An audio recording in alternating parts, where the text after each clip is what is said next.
is all you'll need for my individual cottage pie for when you're just cooking for yourself. Some nice beef mince, beef stock, an onion, some veg of your choice. I've gone with a carrot, mushrooms and a couple of cloves of garlic. Then for the topping, you'll need some cheese, butter, potatoes. Good idea for how much mash you need is to get the dish you're going to cook it in, fill it with potatoes, and there you go.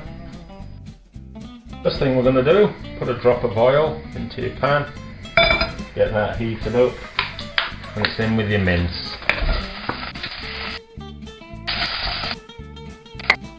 Then on a low flame, just give that a few minutes to brown off.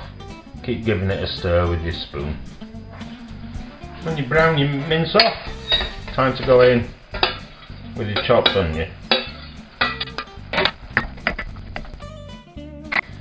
Pop the lid on and give that a few more minutes to soften down the onion.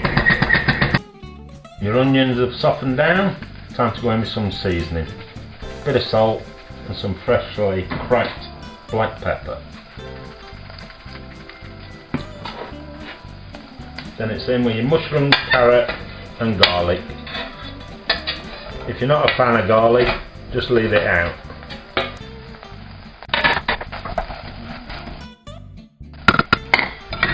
Then we're going to do the same again, pop the lid back on, give them a couple of minutes just to wilt down. And they've had a couple of minutes, time to go in with your stock.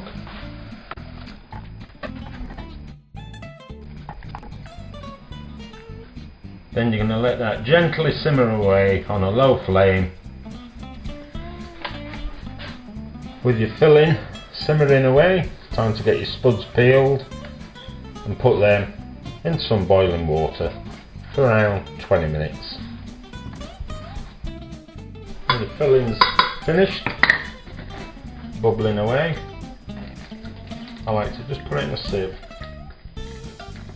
just to get that liquid out of it, because it makes a nice gravy when your pie is finished.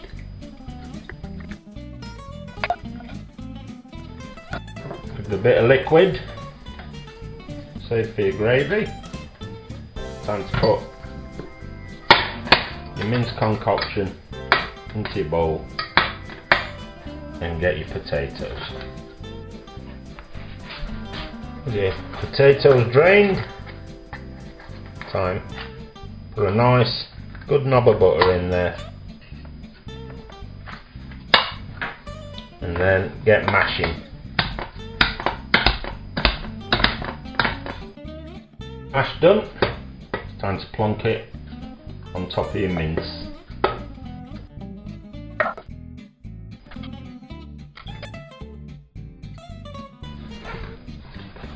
Then finally, with some cheese you've grated, put that on the top.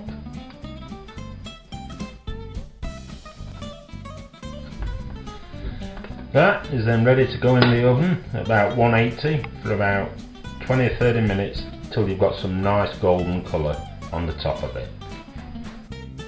When it's been in the oven and hopefully ends up looking something like that, it's time to dish it up, and don't forget the bit of gravy that you've saved.